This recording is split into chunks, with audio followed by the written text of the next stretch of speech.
Yeah, so I feel like 100 years from now, people are gonna look back at today, and they're gonna be like, "Well, of course, motherfuckers were getting cancer. You had microwaves in your house."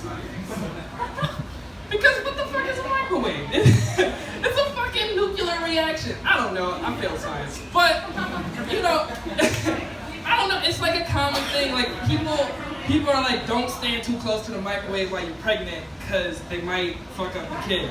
And we know that. That's like a common joke and myth that we all say and share together. There's some truth to it. Somebody's kid got fucked up from a microwave. And all I'm trying to say is, I don't know. I feel like, yeah, when it's on, we're definitely getting cancer. But when it's off, what the fuck is it doing? It's still on. There's like lights for the numbers. So it's doing something. I'm just really paranoid. Fuck microwaves. So,